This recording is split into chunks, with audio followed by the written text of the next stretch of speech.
오늘 제가 말씀드릴 내용은 한국 기업의 알리백 참여 필요성과 문제점입니다. 예, 기존에 지금 다 얘기를 이미 하셨기 때문에 글로벌 기업들이 알리백 캠페인에 적극적으로 참여하고 있고 특히 세트 생산 기업들, 애플 같은 기업들이 대표적으로 세트 생산 기업이겠죠. 부품 생산 기업에게 재생에너지로 생산된 부품 납품 요청을 확대하고 있는 것으로 파악되고 있습니다. 최근에는 국내 대기업들도 그런 사례가 있는 것으로 파악되고 있고요. 대표적으로, 전기차 배터리를 만드는 LG화학이나 아니면은, 반도체를 만드는 SK 하이닉스 같은 것이 사례라고 할 수 있겠습니다. 우리나라 기업이 재생에너지 사용 확대에 따른 좀 장애 요인을 꼽는다면 저는 세 가지 요인을 꼽고 싶습니다. 첫 번째로는 비용적 장벽, 두 번째로는 내부적 요인, 세 번째로는 외부적 요인인데요. 첫 번째로 비용적 장벽이라 함은 아직 우리나라에서 재생에너지 가격 경쟁력이 확보되고 있지 않습니다. 외국의 사례를 볼때 애플이나 이런 기업, 구글이나 이런 기업들이 미국에서 PPA로 재생에너지를 구매한 가격이 실제 전력 요금보다 싼 경우가 많습니다. 충분히 가격 경쟁력이 확보되고 있는 상황이 이미 벌어지고 있는데 우리나라는 아직 그 격차가 조금 있습니다. 이런 어려움이 있을 수 있고요. 두 번째로는 기업 내부적으로도 재생에너지 사용 확대의 필요성에 대한 인식은 높지 않은 편입니다. 이 부분은 뒤에 보여드리겠습니다. 그리고 외부적 요인으로는 지금 이제 아직 그 선진국 수준의 제도적 기반, 재생에너지 구매 제도가 아직 셋업이 안 돼 있는 상황이라고 할 수 있겠습니다. 저는 개인적으로 작년에 연구 과제를 통해서 우리나라 제3자 PPA, 현행 시장 제도화에서 가장 이제 PPA와 유사한 제도인 제3자 PPA, 그린 테리프 제도에 대해서 연구를 시행했고, 동 제도는 좀 더 다른 직접 PPA보다는 빨리 시행될 것으로 예상이 됩니다. 예, 다음은 기업들에 대한 조사 결과입니다. 작년에 과제를 수행하면서 약 300여 개 기업에 대해서 알리백에 대한 인지 그리고 참여 의향에 대해서 조사를 하였습니다. 왼쪽의 그림을 보시면요. 우리나라 기업들의 알리백 인지 정도는 상당히 낮은 편이다. 대체로 알고 있다는 기업이 한 15% 정도 되고요. 그냥 들어본 적이 있다 정도가 25% 정도 되는 수준. 모르는 기업이 60% 이상인 수준입니다. 그 중에서도 상대적으로 글로벌 활동을 많이 하는 대기업의 인지도가 높은 편입니다. 그리고 알리백 이니셔티브에 참여 의향이 있는 기업은 15% 정도로 아직은 크지 않은 편이라고 하겠습니다.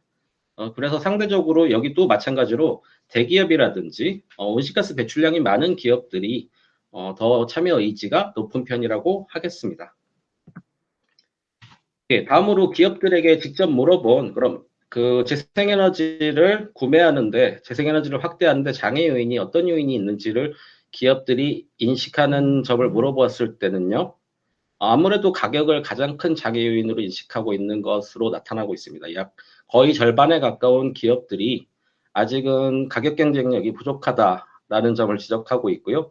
그 다음에 재생에너지를 투자를 할 경우에 초기 투자 등이라든지 이런 비용 부담이 있다라는 응답, 그리고 재생에너지 시장, 전력 시장의 규모 자체가 작아서 실제 물량이 부족하다라는 지적도 있었습니다. 한편으로 외부적 요인으로는 당연히 작년에 이 알리백을 위한 재생에너지 구매 제도가 부재한 상황이었기 때문에 이런 요인이 꼽았고요. 내부적 요인으로는 아직도 전문성이 부족하다거나 그리고 실제 내부적으로 담당자라든지 기업 CEO 등의 인식이 부족하다라는 지적이 있었습니다. 그러면 재생에너지를 확대를 하기 위해서 좀 어떤 정책적 지원이라든지 이 니즈가 필요한지에 대해서 질문을 했을 때 가장 중요하게 지적된 거는 온실가스 감축 실적입니다.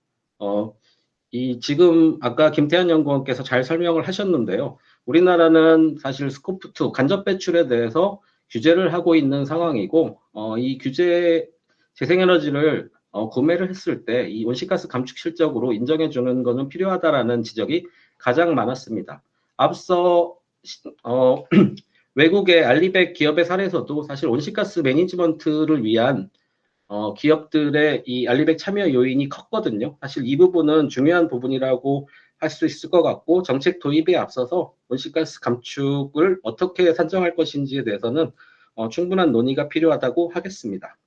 다음으로는 뭐 예를 들어서 안정적인 기술 개발을 통한 발전 단가 하락이라든지, 그리고 REC라든지 이런 지급 기준 이런 부분에 대한 완화가 그 재정비가 필요하다라는 얘기들이 있었습니다. 예. 이거는 삼성전자의 미국 사업장에서 재생에너지 사용 확대의 현황을 보여주고 있는 그림입니다. 미국 사업장에서 삼성전자는 이미 2018년부터 100%의 재생에너지 비중을 달성을 하였습니다. 그래서 미국은 EPA가 운영하는 녹색 전력 파트너십, 그린 파워 파트너십이라는 프로그램이 있고요. 2018년에 100%를 달성했고, 작년에는 2019년에는 그린 파워 유주의 엑설런트를 수상한 바도 있습니다. 그래서 미국에 보시면은 다양한 형태로 삼성전자가 재생에너지를 구매를 해서 100%를 이미 달성했다. 이것이 의미하는 의미는 사실은 아까 말씀드린 비용적 경쟁력도 있고 제도가 갖춰져 있고 기업의 의지도 있다면 얼마든지 재생에너지 100%가 달성이 가능하다는 얘기입니다. 마지막 슬라이드였고요. 제가 기업들을 만나면서 알리백과 관련해서 기업들을 만나고 기업들의 의견을 듣고 또 관련 제도에 대해서 연구를 하면서 필요한 거는 우리나라 재생에너지 구매제도의 다양성이 필요하다는 게 첫 번째로 지적될 수 있는 부분인 것 같습니다. 기업들은 각자의 여건에 따라서 다양한 구매제도를 활용하고 싶어 합니다. 외국에도 아까 설명하셨다시피 녹색 요금제도 있고 그린 테리프 제도도 있고 PPA 제도도 있습니다. 이런 다양한 제도들이 도입돼서 기업들이 여건에 따라서 좀 더 각각의 제도의 장단점이 있기 때문에 기업들이 접근 가능한 다양한 제도가 있었으면 좋겠다라는 의견이 있었고요. 두 번째로는 기업들이 많이 얘기한 것들은 이 앞서 말씀드린 온실가스 감축 실적에 대해서 분명한 산정의 원칙이 필요하다라는 거였고요. 마지막으로는 좀 정부에서 투자를 많이 해서 재생에너지가 점차 빨리 그리드 패러티가 빨리 달성되어서 경쟁력이 가지면 얼마든지 구매 의욕이 있을 것 같다라는 얘기가 있었습니다. 예, 이상 제 발표를 마치겠습니다.